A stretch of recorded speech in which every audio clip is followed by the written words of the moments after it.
नमस्कार। Home minister ने कहा है कि लोकसभा के चुनावों से पहले ही सीएए बिल जो है वो लाया जाएगा और इसमें अमेंडमेंट की जाएगी। सिटीजन अमेंडमेंट एक्ट जो है, इसको लेके समय समय पर हू हल्ला होता रहा, लेकिन सिटीजनशिप जो है यहाँ जो भारत में जिन लोगों ने, बहुत से ऐसे लोगों ने ली है जो यहाँ जहाँ तो घूमने आए थे, यहाँ जिनके पास डॉक्यूमेंट ही नहीं था, लेकिन उस पर चेक नहीं किया गया। बहुत से ऐसे जगह हैं यहाँ पे इतने ये बाहर से आके बस के, जैसे रोहिंग्या भी आप कह सकते हैं, कि वहाँ पे हंगामा होना शुरू हो गया। हम जम्मू की बात करें तो जम्मू में भी बिना किसी डॉक्यूमेंट्स के बहुत से लोग आके जगह बसे हुए हैं। रोहिंग्या, बांग्लादेशी हैं, अभी तक उन्हें हम देख ही नहीं पा रहे कि उनके पास प्रॉपर डॉक्यूमेंट है या नहीं। लेकिन मोस्टली अक्सर इन चीज़ों पे बातें होती हैं, मोस्टली ये है इलीगल तरीके से भारत में रह रहे हैं। अब सबसे बड़ी बात यह है कि सीएए है क्या और इसकी अमेंडमेंट की जरूरत क्यों पड़ी। अभी तक इस पे बातें होती रही, चर्चा होता रहा, लेकिन जब भी अमेंडमेंट की बात आई कहीं ना कहीं राजनीतिक दबाव इस पे पड़ता रहा। किसी एक समुदाय ने से यही कहा कि ये हमारी भावनाओं के साथ खेला जा रहा है, ये हमें तंग करने के लिए किया जा रहा है।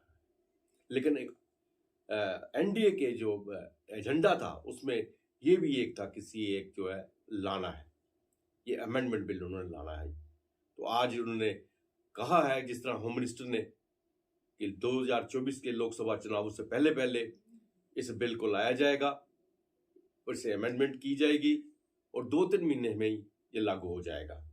तो आइए सबसे पहले हम जानते हैं ये सीएए है क्या है। नागरिक संशोधन अधिनियम यानी सीएए को लेकर बड़ी खबर आ रही है कि केंद्रीय गृह मंत्री अमित शाह ने घोषणा करते हुए कहा है कि नागरिकता संशोधन अधिनियम यानी सीएए यह कानून लोकसभा चुनाव 2024 से पहले लागू कर दिया जाएगा। सरकार द्वारा सीएए से जुड़े नियमों को तैयार कर लिया गया है। इसे 2 से 3 महीने में अधिसूचित कर लिया जाएगा। सीएए को लेकर जो नियम तैयार किए गए हैं उसकी तहत पूरी प्रक्रिया ऑनलाइन होगी। आवेदक को उस वर्ष की घोषणा करनी होगी जब उन्होंने यात्रा दस्तावेजों के बिना भारत में प्रवेश किया था। आखिर सीएए है क्या, आइए जानते हैं। नागरिकता संशोधन कानून 2019 में अफगानिस्तान, बांग्लादेश और पाकिस्तान से आए हिंदू, सिख, बौद्ध, जैन, पारसी और क्रिश्चियन धर्मों के प्रवासियों के लिए नागरिकता के नियमों को आसान बनाया गया है। पहले किसी व्यक्ति को भारत की नागरिकता हासिल करने के लिए कम से कम 11 साल यहाँ रहना अनिवार्य था। इस नियम को आसान बनाकर नागरिकता हासिल करने की अवधि को 1 साल से लेकर 6 साल किया गया है। यानी बीते 1 से 6 सालों में भारत आकर बसे लोगों को नागरिकता मिल सकेगी। आसान शब्दों में कहा जाए तो भारत 3 मुस्लिम बहुसंख्यक पड़ोसी देशों से आए गैर मुस्लिम प्रवासियों को नागरिकता देने के नियम को आसान बनाया गया है। नागरिकता कानून 1955 के मुताबिक अवैध प्रवासियों को भारत की नागरिकता नहीं मिल सकती है। इस कानून के तहत अवैध प्रवासी उन लोगों को माना गया है जो भारत में यात्रा दस्तावेज यानी पासपोर्ट और वीज़ा के बगैर घुस आए हों, या फिर दस्तावेजों के साथ तो आए हों पर उसमें उल्लेखित अवधि से ज़्यादा समय तक यहाँ रुक गए हों। अवैध प्रवासियों को या तो जेल में रखा जा सकता है या फिर विदेशी अधिनियम के तहत वापस उनके देश भेजा जा सकता है। लेकिन केंद्र सरकार ने कानूनों में संशोधन करके अफगानिस्तान, बांग्लादेशी और पाकिस्तान से आए हिंदू, सिख, बौद्ध, जैन, पारसी और क्रिश्चियन को छूट दे दी है। इसका मतलब यह हुआ कि अगर इन धर्मों से संबंधित लोग अगर भारत में वैध दस्तावेजों के बगैर भी रहते हैं तो उनको ना तो जेल में डाला जा सकता है, ना ही निर्वासित किया जा सकता है। यह छूट धार्मिक समूह के उन लोगों को प्राप्त है जो 31 दिसंबर 2014 को या उससे पहले भारत पहुंचे हैं।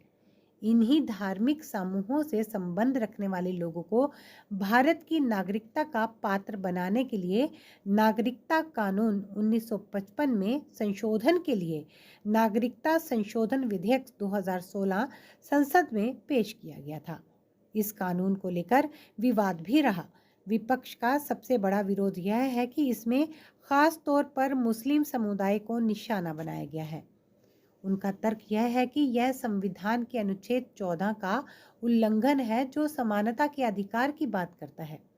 बता दें कि पूर्वोत्तर क्षेत्र में एक बड़े वर्ग का कहना है कि अगर नागरिकता संशोधन कानून 2019 को लागू किया जाता है तो पूर्वोत्तर के मूल लोगों के सामने पहचान और आजीविका का संकट पैदा हो जाएगा। लेकिन मौजूदा सरकार का कहना है कि सीएए किसी भी व्यक्ति की नागरिकता नहीं छीनेगा। इसका उद्देश्य केवल धार्मिक उत्पीड़न का सामना कर रहे पाकिस्तानी, अफगानिस्तानी और बांग्लादेशी अल्पसंख्यकों को नागरिकता देना है।